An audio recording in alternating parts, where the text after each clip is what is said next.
Fala galera, sejam bem-vindos ao Café Católico. Quem fala é o seminarista José e hoje nós vamos dar continuidade à nossa saga sobre os papas aqui nesse primeiro programa do ano de 2024. E para falar sobre mais 4 papas aqui da nossa igreja, aqui comigo, minha irmã Bruna. Como a gente não ganhou na Mega da Virada, a gente vai continuar editando o programa. Então é isso aí. Então, pegue o seu café e envie mais esse episódio do Café Católico.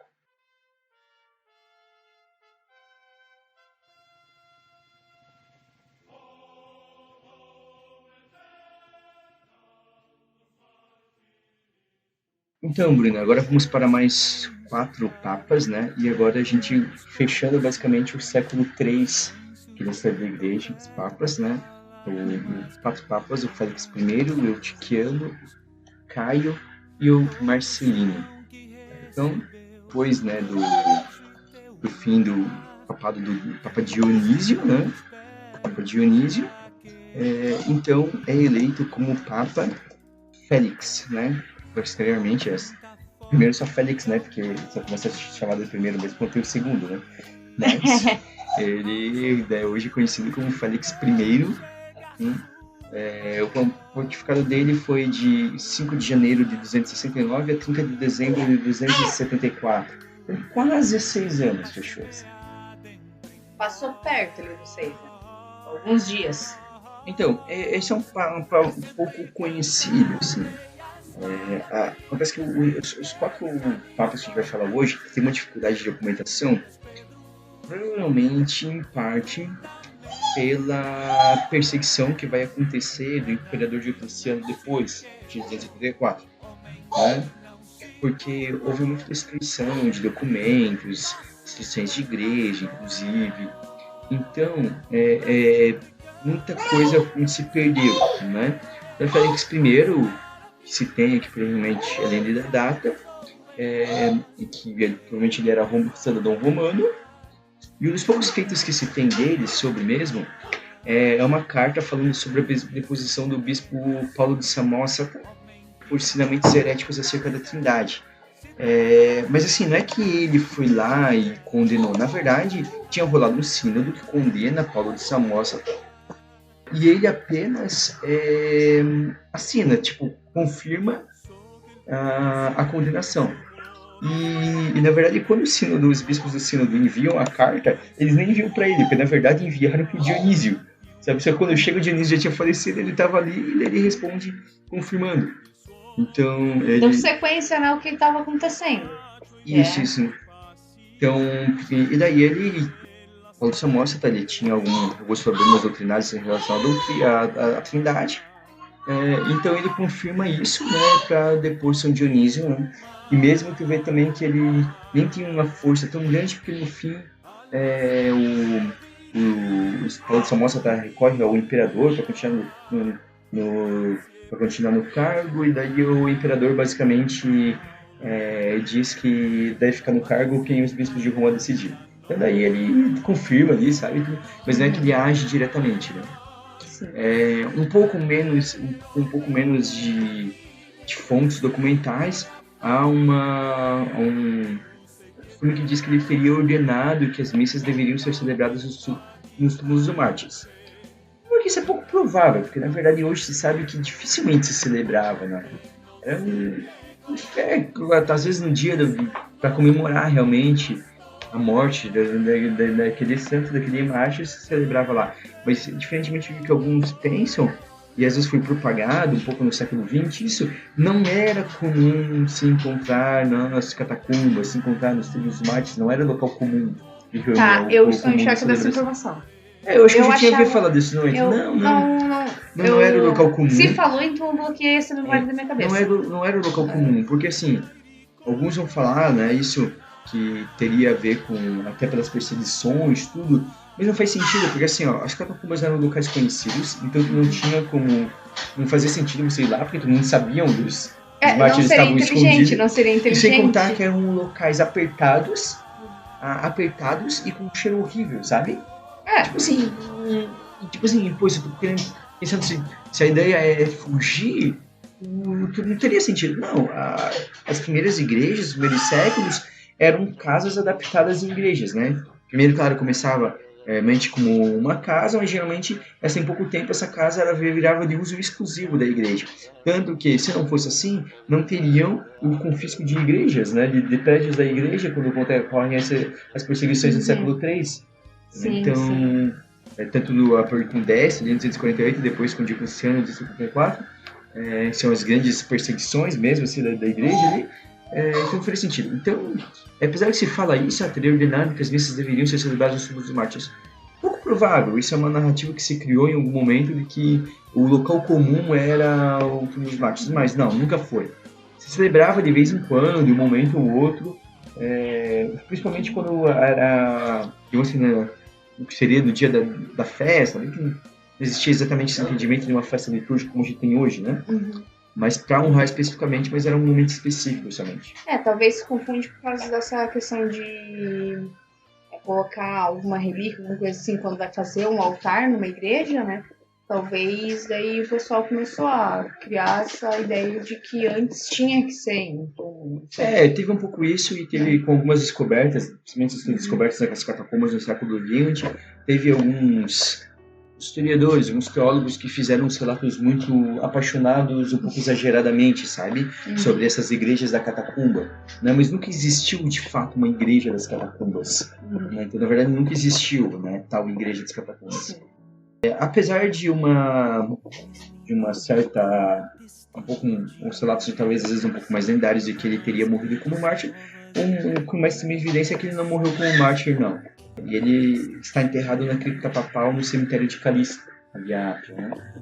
E a festa litúrgica dele é no dia 30 de maio. Então, depois vem Eutiquiano e também se sabe pouco sobre ele. Mas ele fica aí cerca de 8 anos? 8 anos, quase 9 anos. Quase 9 anos. De 4 de janeiro de 275 a 7 de dezembro de 283. De novo, por causa assim, as perseguições pelo imperador Diocleciano começam um pouco depois da morte dele, né? Então, assim, no início de 284, o que Diocleciano começa a perseguição. Então, e daí muitas coisas dele acabaram sendo destruídas, né? De novo ali. Então acontece isso. Mas especula-se que a igreja deve ter crescido durante seu pontificado, e a grande evidência para isso é o fato de ter aumentado muito o número de cemitérios sob o controle da igreja, cemitérios oficiais sob o controle da igreja. Há um pouco mais lendário diz que ele iniciou o costume de abençoar os campos, e ele foi o último papa a ser enterrado na cripta papal do cemitério de Calista. Uma certa tradição de que ele teria morrido como mártir também não tem muitos fundamentos, né? Porque a parte dele não estava tendo de fato perseguições, né? Então... até porque essa igreja estava tendo um aumento ali na questão de ter até os mistérios, tudo sobre os cuidados, o controle da igreja, era porque estava em um momento mais tranquilo, né? Sim. São algumas coisas que às vezes não... É que nessa época meio que tem uma visão de que todo mundo era mártir, né? Quase que muita gente foi. E daí meio que... Isso, houve algum momento que eles colocaram... E por um tempo se teve essa ideia de como se a perseguição tivesse sido constante, né? Até o Edito de Constantino. Que ainda não vamos falar hoje, mas estamos chegando, né? Estamos quase. Então, assim... Mas não era. Vivia momentos altos e baixos. Houve aquelas primeiras perseguições perfeitas pelos próprios judeus. Um pouco em alguns momentos em que o Império não estava olhando muito, e assim vai, né? E daí a festa litúrgica dele é no dia 7 de dezembro, dia do falecimento. E dando sequência, então, veio o Papa Caio, né, que teve aí 12 anos de papado, de 17 de dezembro de 283 até a sua morte em 22 de abril de 296. Ele era natural da região da Dalmácia, na cidade de Saloma, que é a atual de Solim. A Dalmácia, ela é uma região que compreende o que seria mais ou menos hoje a Croácia, ali, né? E dos povos eslavos, digamos assim, né? Que a gente conhece. Né? E as tradições dizem que ele seria neto do Diocleciano. do imperador Diocleciano. Gente! E daí ele teria se convertido, né, ao cristianismo e depois chegado a teria se convertido já antes, né, Diocleciano ser imperador, tudo. E daí no fim ele assume mais ou menos no mesmo período que o Diocleciano assume como imperador. E ali então começa logo no início do pontificado dele começa essa grande perseguição de Diocleciano. E um pouco por causa disso, talvez a gente tenha uma dificuldade também com ele também de ter muitas informações sobre as suas atividades. Alguns vão dizer que ele tentou usar os seus vínculos familiares para salvar os cristãos, mas isso não funcionou muito. E daí de novo, vem um pouco, se mistura um pouco essa parte lendária, porque alguns vão falar desse neto, também vão colocar de novo essa coisa dele ter fugido para as catacumbas, o que eu já falei que hoje os historiadores veem que não faz sentido, não era um local de fuga. Quando os cristãos fugiam, eles fugiam para outras cidades. E era meio público já nessa época quem era cristão, sabe? Então não tinha muito o que esconder, tinha que se esconder mesmo. Então, assim, também tem menos evidência, vamos dizer que durante seu pontificado ele ordenou que os bispos passassem pelos vários graus antes, né? Ou seja, estiário, leitor, exorcista, alcoólico, subdiácono, diácono e sacerdote. Né? Bom, a gente não sabe assim, o quanto que era isso daí, sabe? Talvez tinha um pouco antes, e também um dia a gente vai ter que falar sobre o sacramento da ordem, mas esse também não era tão unificado na igreja no início, então vai se entendendo um pouco, né, o ministério. Então, assim, tinha todos esses daí, mas ele disse que era assim, né? Então, ele foi enterrado inicialmente. Então, assim, segundo essa parte mais romântica, diz que ele teria sido um mártir, sendo martirizado pelo Diocleciano. Aqui faz um pouco mais sentido porque eu estava tendo perseguição. Então, ele ter se tornado mártir faz mais sentido neste momento. Apesar de a gente não conseguir ter tantas evidências, né, sobre isso. Mas aí a gente pega um pouquinho de contexto, né, histórico, daí acaba sendo mais plausível, né? É o mais possível. Uhum. E, Bruna, você falou que tinha achado curioso o nome dele pra mim, né, antes de começar a gravar. Sim, porque, tipo, Caio é um nome que, sei lá, assim, tão jovem, parece tão recente. E daí veio um papa com esse nome, tipo, me deixou em choque. Eu não sabia. Então, mas é o Caio, provavelmente ele não era Caio. Não, provavelmente não, né? Porque se era romano... porque, qual que é o problema? O nome dele provavelmente era Gaio. Gaius, em latim, né? Caius e Caius. Ele foi enterrado inicialmente numa seção próxima à cripta papal. Provavelmente a cripta papal estava cheia já, a gente falou que o Tiquiano foi o último a ser enterrado lá, cemitério do Calixto, e ele é enterrado inicialmente próximo. E na inscrição que você tem, né, você vê que realmente a primeira letra era um gama, né? Uhum. Um gama, a letra grega, né? O gama, Gaius, e daí então você seria Gaius. Talvez em algum momento isso, na transposição do nome dele, no documento, uma coisa, se perdeu e esse G virou um C e virou Caius. Uhum. Mas hoje a gente tem que o mais correto é Gaius, só que inclusive ele fica enterrado ali, né, até século XVII, 1631, e daí o Papa Urbano VIII transporta o seu corpo justamente para a igreja de São Caio. A igreja que existe hoje, São Caio, que já havia ouvido essa confusão, né, do nome. E ali fica até a destruição dessa igreja em 1880, quando no processo de unificação da Itália, o governo italiano acaba destruindo muitas igrejas. Uma dessas igrejas destruídas é a igreja de São Caio. Então os restos mortais deles são colocados numa capela privada da família Barberini, que é a família do Papa Urbano VIII. Que é a igreja de Santa Susana. Igreja de Santa Susana. E tá lá!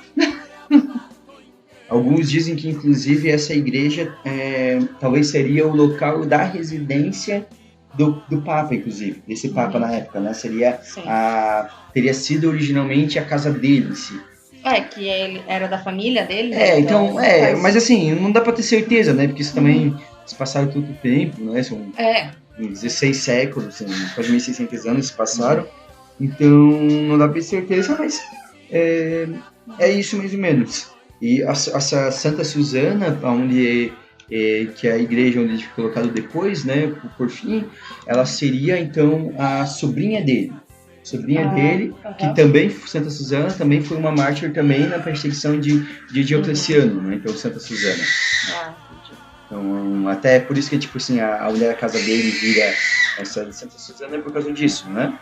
Alguns dizem que até eles teriam sido martirizados juntos, mas aí a gente tem umas coisas assim que a gente não dá pra ter tanta certeza, né? Umas confusões de dados assim, um pouquinho. E em parte ela teria sido martirizada também por ter ficado junto ao Papa, né, e não ao outro, seria seu tio bisavô. Caramba. Pois é, né? Imagina, né? Encrenca na família. E a festa litúrgica dele, então, é celebrada no dia 22 de abril. E chegamos, então, ao quarto Papa, que tem um pouco de polêmica. Então, o 29º Papa, então, Papa Marcelino. Não confundir com o Marcelino Pomivinho. Por favor.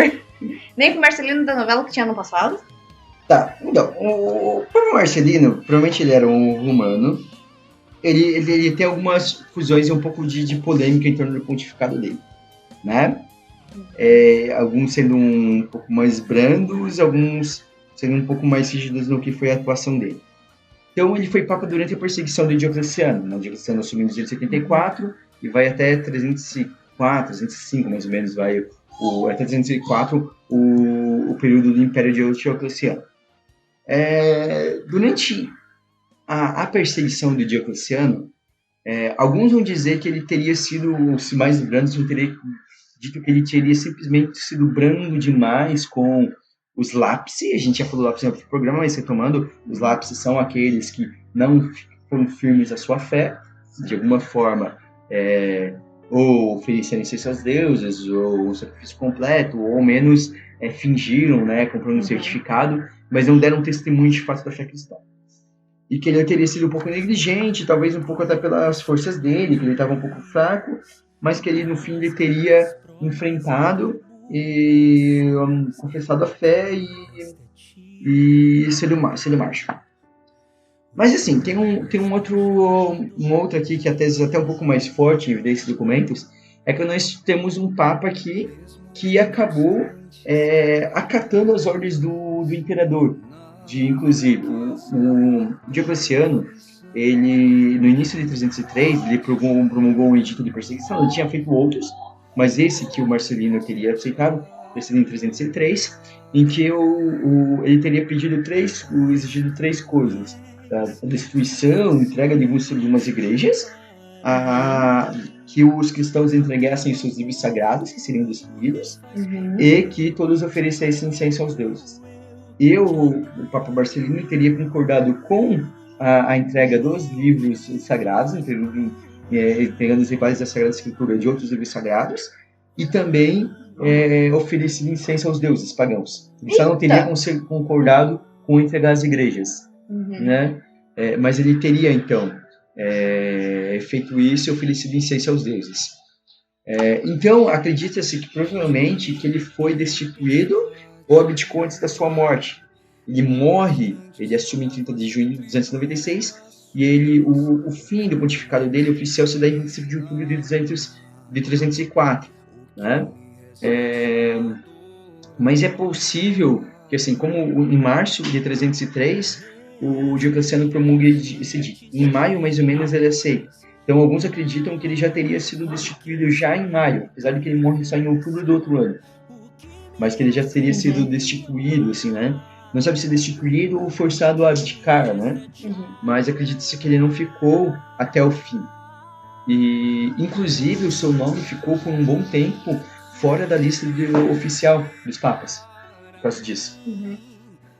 Mas a única ação que a gente tem bem documentada dele, ponto mesmo, é uma autorização ao diácono Severo para conduzir modificações no cemitério de Calixto, né? Depois, junto com ele, também, vão dizer que os três papas seguintes a ele acabam que eram, de certa forma, próximos ao Marcelino, acabam também posteriormente sendo acusados de terem feito a mesma coisa que Marcelino nessa época, ter aceitado. Só que é pouco provável, até porque essas são umas acusações feitas por alguns hereges, são feitas, e a maioria dessas acusações vem só quando esses três papas seguintes, a Marcelino assume, é que daí eles começam alguns vão acusar eles até depois da morte, então parece que não é muito provável, mas Marcelino se tem isso. Então a gente não tem nem certeza de quando ele deixou o cargo, mas daí tem esse documento que coloca como o dia 25 de outubro de 304 como fim. Alguns dizem que ele teria, ao fim da vida dele, se arrependido e então confrontado o imperador e então sido mártir, e ele passou então a ser venerado como mártir. Mas isso também é um pouco testado, porque se você pegar o martirológio de São Jerônimo, que basicamente era o mais completo que existia na época, ou você pegar, por exemplo, o Sacramentário Gelasiano, são um dos primeiros livros litúrgicos que vai começar a surgir no século VII e VIII, também nenhum dos dois trazem Marcelino como mártir, entre os mártires. Então isso pode ter surgido alguma coisa em algum lugar, mas não tem muita certeza se ele foi mártir mesmo ou não. Tem uma tradição que diz que ele foi decapitado pelo próprio imperador. Como diz, assim... Sempre existiam papas falhos, então assim, a gente até teve uma boa sequência de maneira geral, de maioria dos papas aqui, né, pelo século ali, todos foram colocados como santos. Ele, no fim, por causa dessa veneração que surgiu, ele foi colocado como santo também, mas hoje se entende que provavelmente não, né? Inclusive, tem a festa litúrgica dele, seria no dia 26 de abril. É aquela coisa, se eles, por exemplo, né, vamos criar aqui a hipótese, né, porque como a gente não tem como determinar, mas se ele teve um ato errado, mas ele se arrependeu, ele mudou, então ele morreu como santo.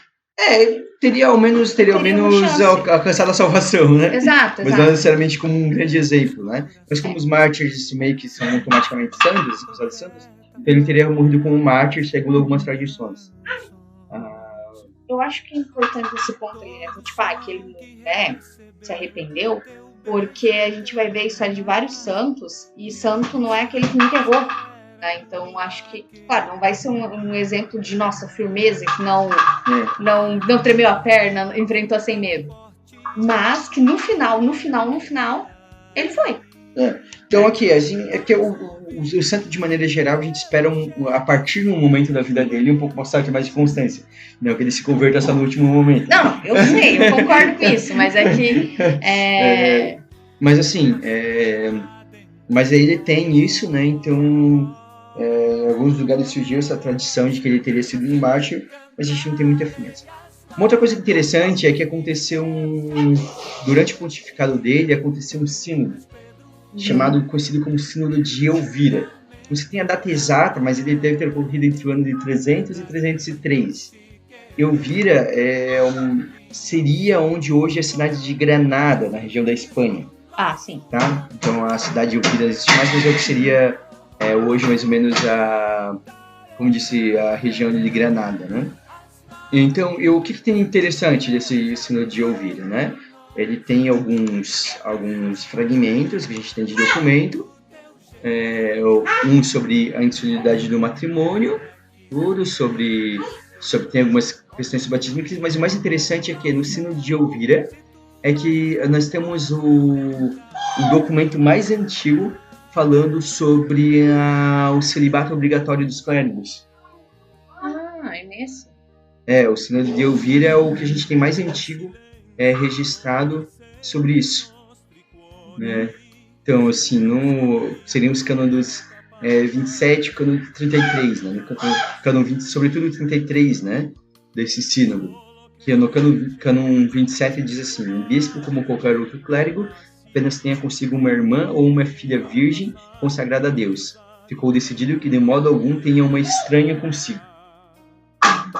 E no cânon 33 ele diz, né, ficou plenamente decidido impor aos bispos, aos presbíteros e aos diáconos, como a todos os clérigos no exercício do ministério, a seguinte proibição: que se abstenham das suas esposas, então Então, entende-se que um casado poderia ser ordenado, mas teria que abdicar da sua esposa, e não gerem filhos.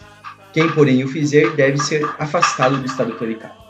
Então, é o que a gente tem de maior evidência de uma coisa assim comprovada. Mas, assim, é aquela coisa, se a gente tem esse documento que sobreviveu, então reforça um pouco aquilo, né, de que é uma coisa antiga. Então, também para as pessoas não entenderem, que não achar que, como alguns dizem lá, como se tivesse uma coisa lá para frente, sabe, inventada no futuro. Não é uma coisa da Idade Média. Aquelas teorias da conspiração que tem. Não, então aqui a gente tem no início do século IV um documento já confirmando isso. Então é isso. É isso, ficou um episódio mais curtinho, até porque esses papas realmente não tem muito mais... Não tem uma história assim mais tão clara pra gente aprofundar, né? A gente foi no que a gente conseguia encontrar deles. E também simplesmente colocar mais papas, eu acho que não ficaria um programa legal, gente. Então, é isso. Então, fechamos aqui nesses 4 papas, né? Do 26º ao 29º papa. Fechamos aqui o século III, né? Da igreja. Então, nos próximos papas, o próximo programa, a gente já vai entrar no século IV, né? Vamos avançando um pouquinho nessa história. Vamos agora para as nossas dicas culturais? Vamos. Bruna, qual é a sua dica cultural? Então, minha dica cultural vai ser a série Modern Family, né? Família Moderna. E pra rir um pouquinho, dar uma relaxada e é isso. O que eu vou indicar, que eu comecei a assistir, está saindo a série, é Percy Jackson. Inclusive, nós vamos gravar programa sobre Percy Jackson aqui no Café Católico, então fica a dica. Eu nunca li os livros, mas eu assisti os primeiros episódios que foram lançados até agora. No momento da gravação foi lançado 3 episódios até agora, mas eu achei muito bom os 3 episódios. E segundo tenho ouvido de alguns fãs, tá uma coisa bem fiel ao espírito do livro, assim, com algumas mudanças, mas também as mudanças estão sendo todas coordenadas pelo criador, né? Então, se o cara decidiu mudar, não dá pra reclamar muito, né? Se o cara... Se o cara que escreveu decidiu mudar, não dá pra reclamar. Contrariando as estatísticas, eu tô assistindo a série. Eu não achava que eu ia querer assistir, não. Vi o primeiro episódio só por ver, né? E tá legal. Tô gostando. Então é isso aí. Então, Bruna, considerações finais? Nos sigam no Instagram, no @café.católico, e pelo link da bio entre no nosso grupo no Telegram, né? E também compartilhem nossos programas. Se por onde você escuta dá pra seguir, nos sigam, compartilhem, que isso aumenta o nosso alcance, né? Mostra que a gente traz um conteúdo relevante, né? E esperamos que esse ano a gente possa seguir aí com o podcast e se aprofundando cada vez mais na nossa fé e na cultura que nos cerca. Então é isso. Um grande abraço a todos e até o próximo Café Católico. Nas grandes provas e tribulações, o que me resta é te amar, o que me resta é te adorar. Mesmo em constantes quedas, na fraqueza e imperfeição, o que me resta é te amar, o que me resta é te adorar.